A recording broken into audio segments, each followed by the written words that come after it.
Test rapidi dai medici di base, c'è l'accordo regionale ma è subito strappo nella Marca. FIMG e Snami, pur obbligati dai vertici nazionali, si dicono contrari aprendo un fronte polemico. 670 contagi in 24 ore nella Marca, intanto la centrale SUM del 118 subissata di chiamate dei cittadini, appello alla calma per evitare di sovraffollare i pronto soccorso.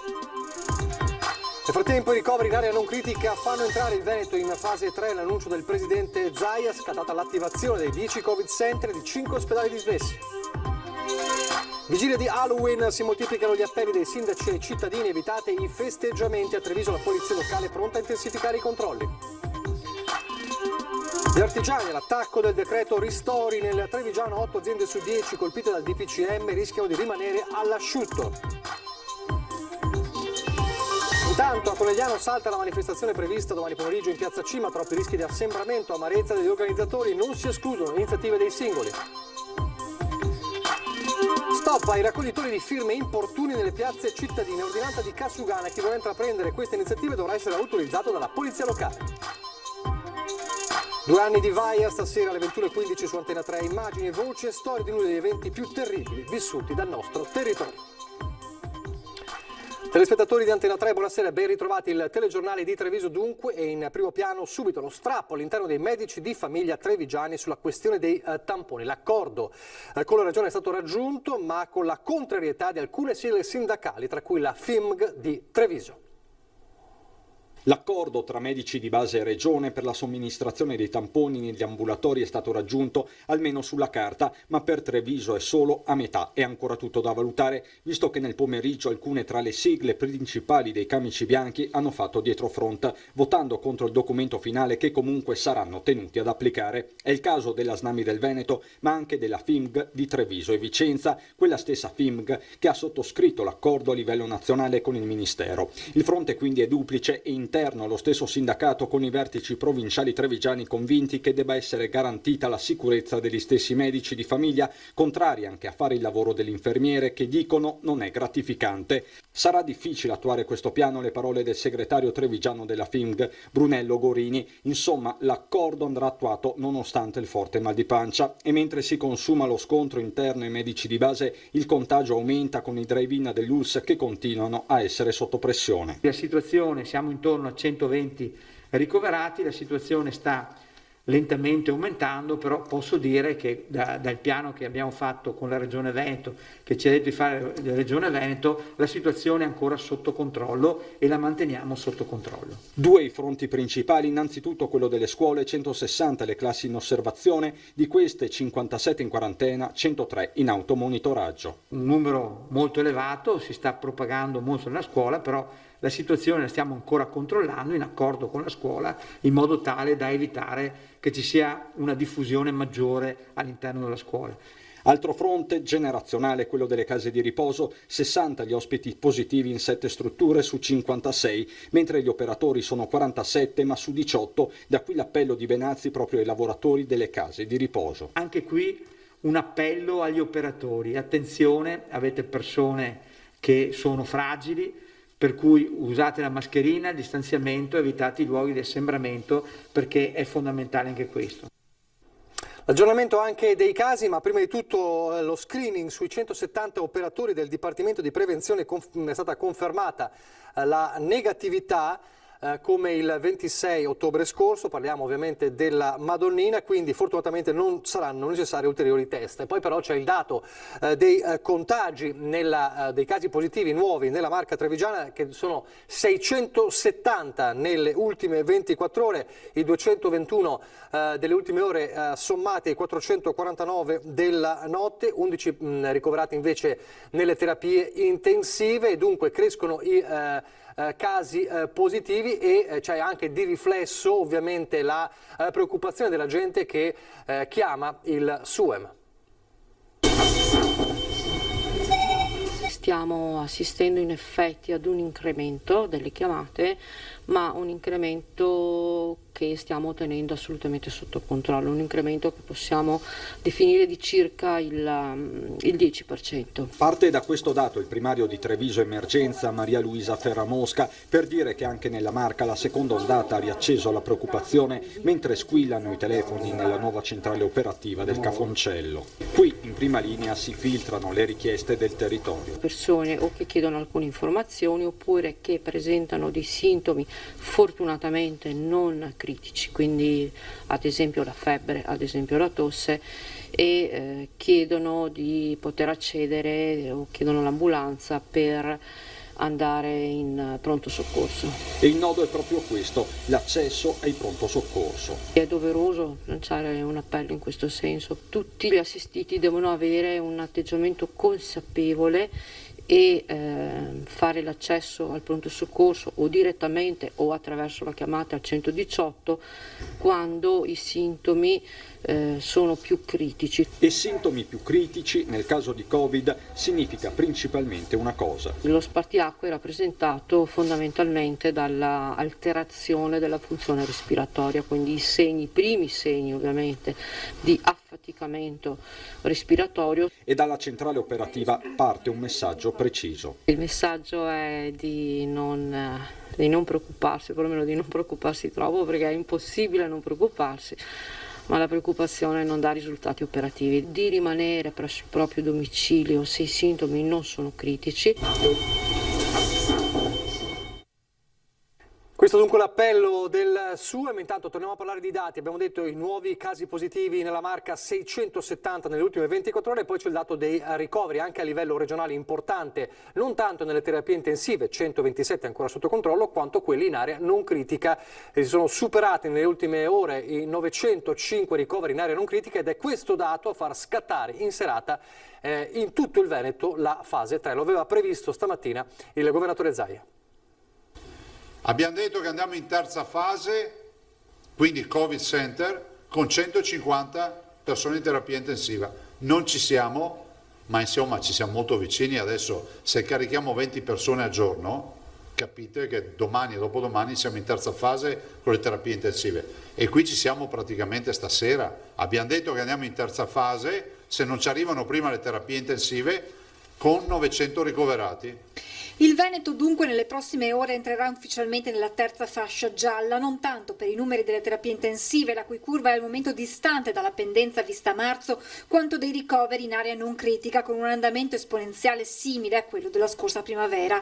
Con il passaggio alla fase 3 si attivano i 10 Covid Center regionali. Qui vi sarà una progressiva riorganizzazione delle attività ospedaliere.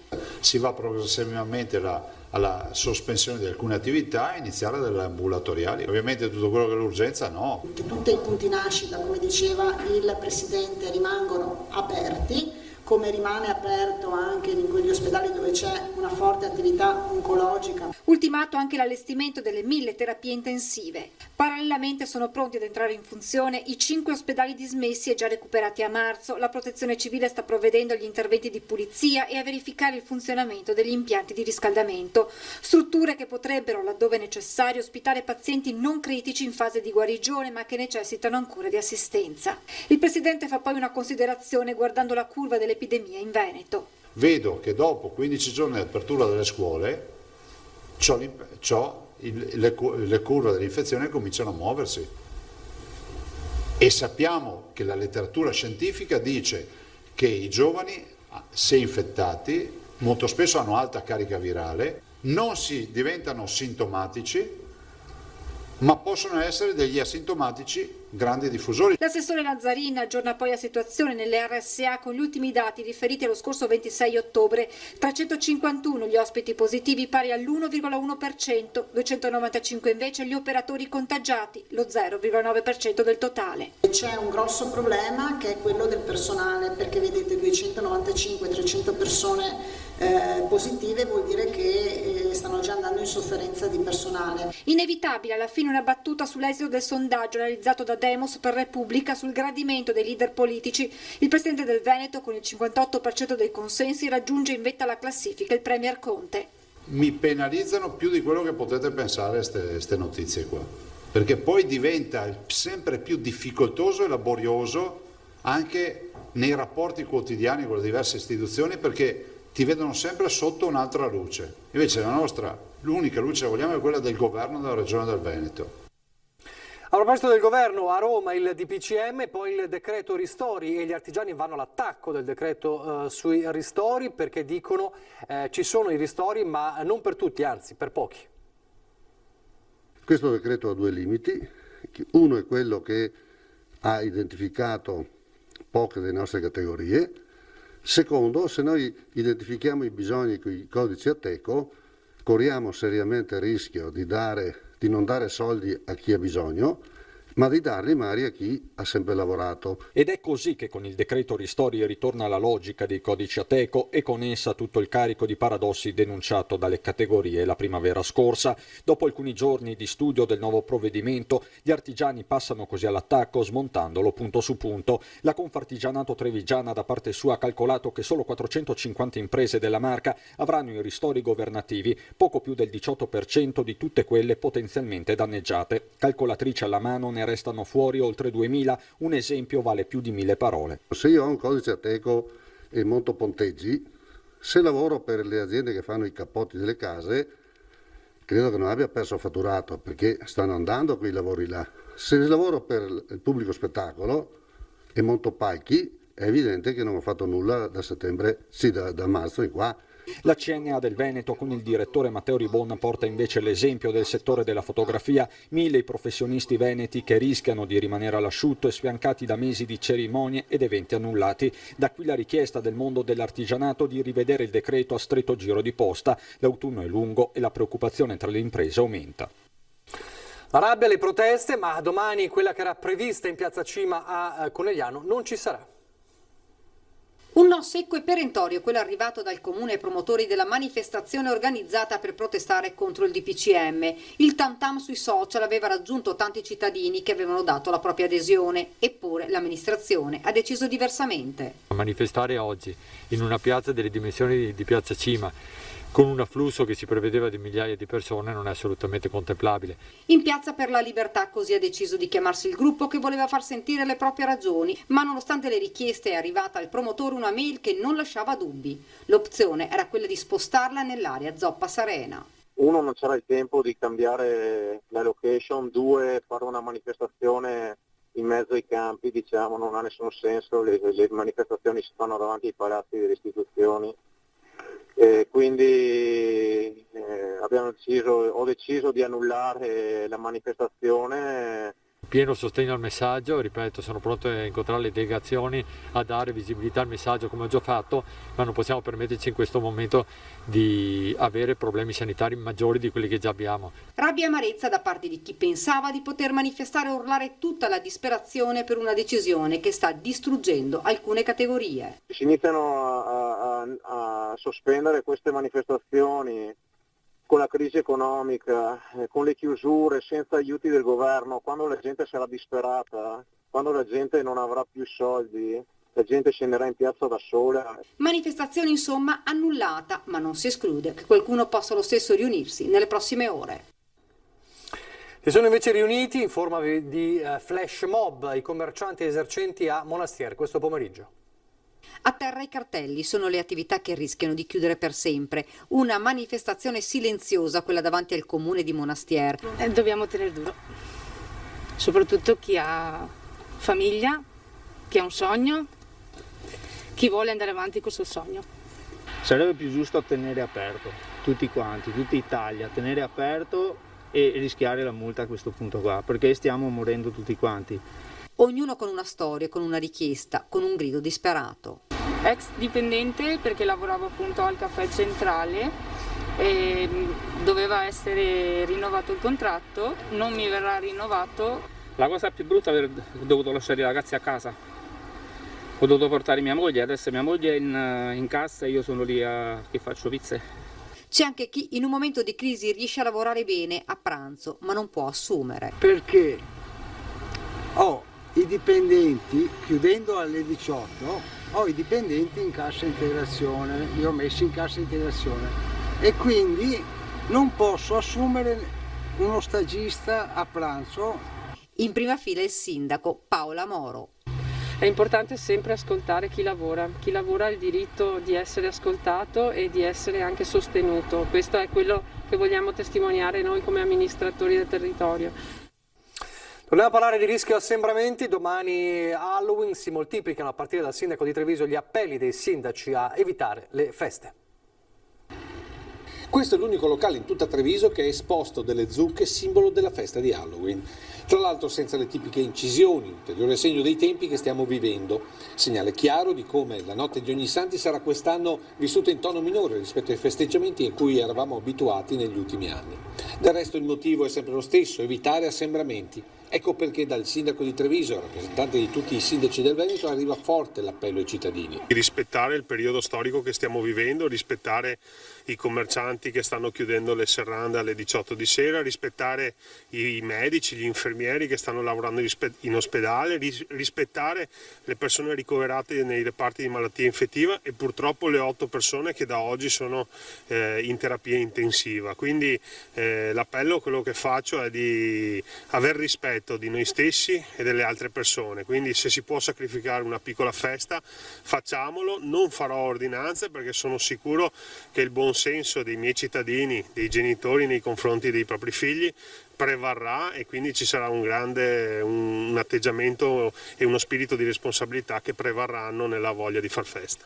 Un appello al quale si unisce anche lo sceriffo di Treviso, diventato un po' il nonno di tutti i trevigiani. Raccogliamo l'invito anche del sindaco e quindi questa festa, che era una festa della gioventù, purtroppo bisogna lasciarla perdere.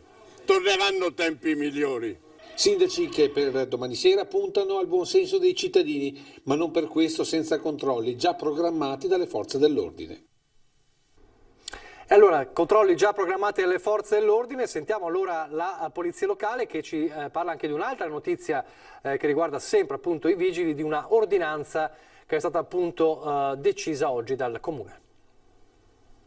Controlleremo anche che le feste private non avvengano, perché molto spesso se il locale è chiuso ci si trova in casa. Ricordiamo che l'ultimo DPCM vieta le feste private. Messaggio chiaro a chi pensa di organizzare comunque qualche festa per Halloween domani sera. Non solo niente affollamenti, ma proprio nessuna presenza oltre a quella dei familiari stretti, con la sicurezza che in caso contrario i vigili si presenteranno alla porta di casa. Controlli nelle abitazioni e controlli in strada che continuano a portare risultati sul piano della sicurezza. Nell'ambito dei controlli contro il degrado e contro lo spaccio degli stupefacenti, un ragazzo di 15 anni proprio ieri è stato trovato dal nucleo di polizia giudiziaria con 20 grammi di marijuana in zona stazione delle Corriere. Negli ultimi 2 giorni sono state fermate 50 persone per essere controllate, abbiamo elevato 2 verbali proprio per l'utilizzo di alcol in zone interdette, un'altra persona è stata portata in comando perché aveva un rintraccio da parte della questura, quindi possiamo dire che la soglia di attenzione da parte del comando su queste cosiddette zone rosse è veramente al massimo. A questo va ad aggiungersi una nuova ordinanza anti-importuni. Sono duplici problemi, quindi il Covid innanzitutto, ma anche l'insistenza da parte di questi giovani che raccolgono fondi e firme e che fermano proprio e bloccano fisicamente le persone. Queste persone hanno segnalato più volte il problema in comando, per cui da oggi il sindaco ha firmato un'ordinanza che prevede l'obbligo di un'autorizzazione scritta da parte del comando, quindi le forme itineranti di raccolta fondi e firme a Treviso non saranno più possibili con una semplice comunicazione, ma solo previa autorizzazione da parte del comando. Restiamo in centro perché in questo clima reso un po' cupo dalla situazione del contagio, dalle tante chiusure, fa notizia che 2 giovani donne abbiano deciso di aprire comunque un bar in centro a Treviso, insomma un gesto anche di speranza per il futuro. Sono super curiosa. Tutti i miei amici. Sono arrivati gli auguri di tutti alle 2 giovani imprenditrici che, nonostante il Covid, le mascherine, le regole su distanziamenti e igienizzazioni, la crisi economica, il lavoro e lo studio a distanza e le 18 come termine ultimo di chiusura, hanno deciso di aprire un bar in centro a Treviso. Per questo Giulia e Maura non solo fanno notizia, ma per molti sono un segno di speranza. È una grande sfida, lo abbiamo fatto per portare un messaggio di coraggio a tutti quanti, perché credo che tutti noi giovani dobbiamo provarci almeno una volta nella vita. Una sfida nella convinzione che prima o poi tutto questo passerà. Noi siamo sicuramente positivi, ottimisti e ci auguriamo davvero che passi. Beh, non può durare per sempre. E con le precauzioni ed evitando assembramenti, comunque in tanti sono passati un po' per conoscere queste due temerarie e molto per augurare loro di vincere la sfida lanciata in questi tempi. E i primi sostenitori, confessano emozionandosi un po', sono marito e fidanzato. Ma in famiglia cosa hanno detto? Mi hanno prese per pazze? No, in realtà, contrariamente a quanto pensavo, mi hanno molto spinta in tutto questo, il che mi rende molto felice di questo, ecco. Il fidanzato cosa dice? Il fidanzato dice bene, contento, è un po' preoccupato che io sia poco a casa, ma gli ho detto che riuscirò a fare tutto. Allora viva l'ottimismo e complimenti a queste due giovani. Adesso la pubblicità, torneremo a parlare di Halloween, ma per una notizia di cronaca.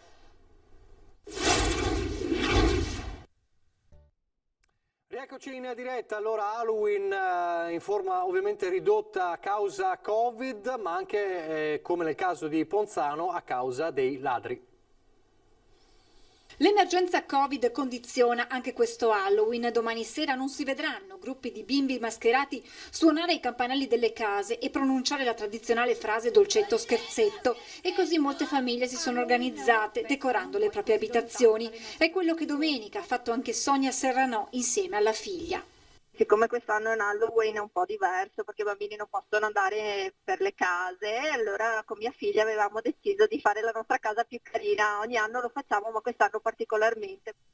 Un'iniziativa intrapresa anche dagli altri residenti di via Garibaldi. Visto che i bambini non possono ovviamente più fare il passaggio di casa per casa, almeno così la via era particolarmente bella, insomma anche a rientro dalle scuole comunque vedevano queste case decorate. Poi ieri mattina, quando mamma e figlia sono uscite di casa per andare a scuola, l'amara sorpresa. Non c'era più niente, praticamente avevamo messo proprio sull'ingresso del cancello una ragnatela enorme con delle parti di teschio, era molto carina per quello, perché comunque ci teniamo un po' nella via a fare qualcosa di carino e non abbiamo più trovato niente. Anche la vicina si è accorta che qualcosa era sparito. Le hanno portato via delle candele che aveva messe fuori. Diverse sono state le reazioni di mamma e figlia. Mamma, forse era qualcuno che ne aveva più bisogno di noi, e abbiamo fatto del bene nella loro innocenza, è stato un bel messaggio in questo periodo. Io invece sono rimasta indignata perché sono rimasta male, insomma. Io spero che sia stata magari una bravata di ragazzini, che non sia stato qualcuno che abbia proprio pensato di rubare queste cose. L'abbiamo vista in questi giorni, ma tornerà in modo più consistente, è la nebbia, ce lo dice il meteorologo, il nostro meteorologo generale Giancarlo Iannicelli.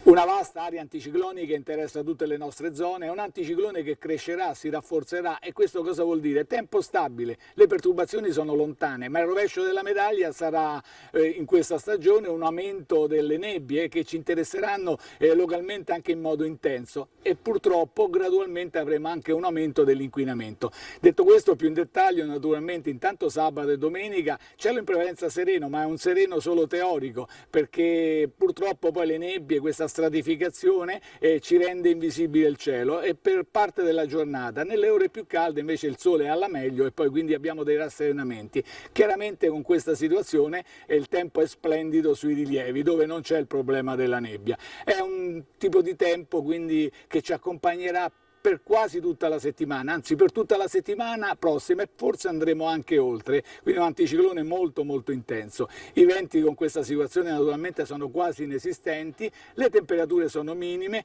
le minime inizialmente 8-9 gradi, poi si stabilizzeranno intorno ai 10-11 gradi, le massime tra i 16 e i 18 gradi. L'Alto Adriatico è previsto quasi calmo, è tutto.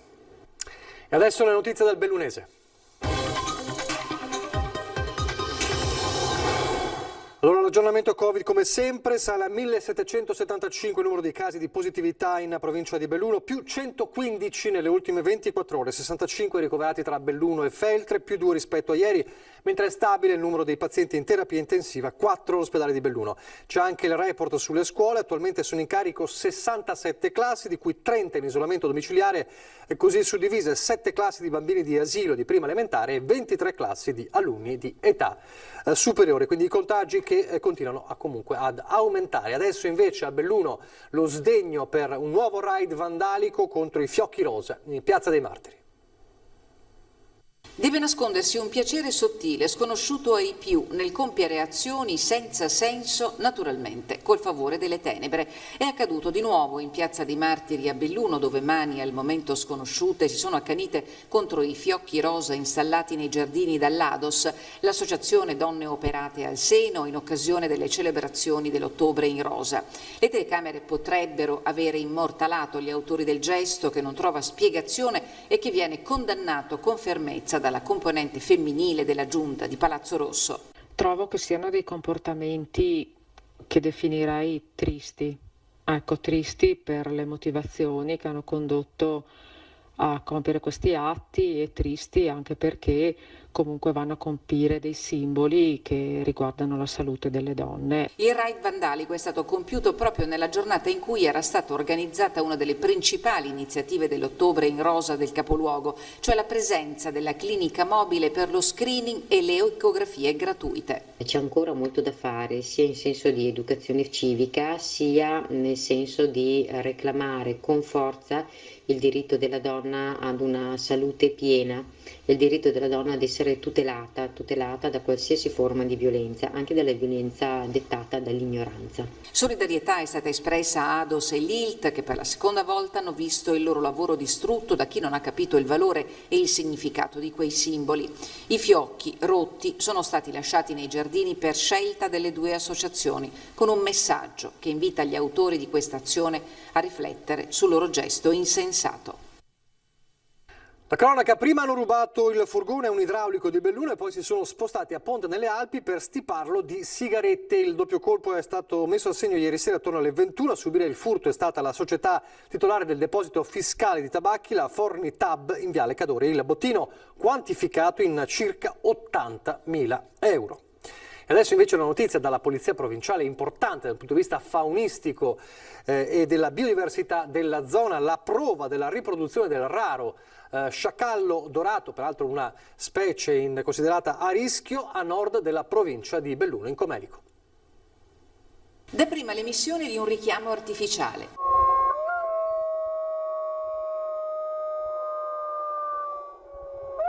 A seguire la risposta da manuale, i cuccioli prima, gli adulti poi. Eccoli. Destra, sotto, bassi a destra. Incontateli.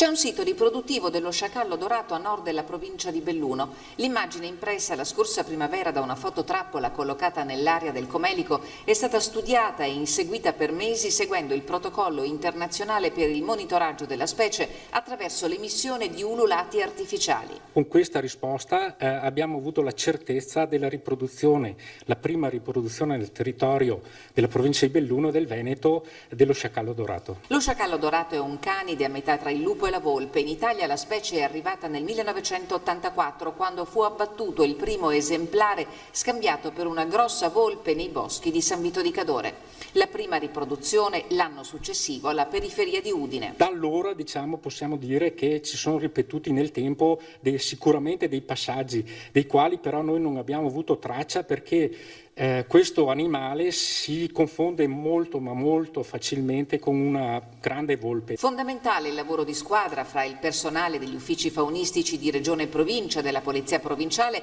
e di Luca Lupini, uno dei massimi esperti italiani della specie. L'importante novità di una presenza accertata di un sito riproduttivo ci rende più attivi del normale, quindi ci saranno ovviamente dei controlli legati a sistemi di fototrappolaggio per capire meglio il numero di animali presenti sul territorio, come questi si spostano. A questa attività si è aggiunta a partire dall'inizio di ottobre quella nazionale per il monitoraggio del lupo, un censimento disposto da ISPRA, le cui risultanze saranno consegnate alla politica per la gestione del grande predatore. Alle 21:15 questa sera immagini, voci, storie raccolte in ore e ore delle nostre edizioni straordinarie per raccontare, per ricordare a 2 anni di distanza la tempesta Vaia, che proprio in questi giorni 2 anni fa manifestava la sua devastazione terribile nel territorio, soprattutto ovviamente nel Bellunese e poi anche nell'altopiano di Asiago. Allora appuntamento questa sera alle 21:15, Veneto in ginocchio, l'alluvione del 2018, dunque con questo documentario realizzato proprio da Antenna 3. Adesso le previsioni del tempo, arrivederci.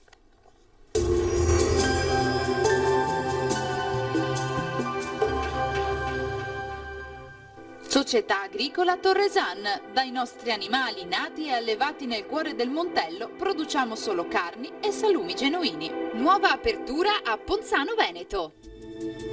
Benvenuti al Meteo. Il mese di ottobre si conclude con la presenza ancora di un'ampia circolazione anticiclonica che assicurerà al nord-est un tempo stabile.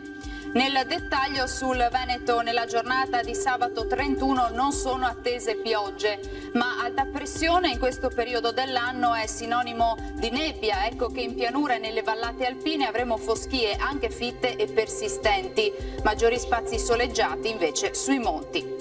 Clima mite con temperature minime fino a 10 gradi, massime invece tra i 17 e i 18 gradi all'incirca. Ci spostiamo ora sul Friuli Venezia Giulia, inizialmente locali nubi basse, in dissolvimento solo localmente appunto nel pomeriggio. Temperature minime tra 8 e 12 gradi, massime invece sui 18-19 gradi. Infine uno sguardo alla situazione del Trentino Alto Adige, ampio soleggiamento invece qui dappertutto con cielo che al massimo si presenterà poco nuvoloso. Temperature minime sui 10 gradi, massime sui 20-21 all'incirca. Dal meteo di Antenna 3 per ora è tutto, grazie per l'attenzione, arrivederci.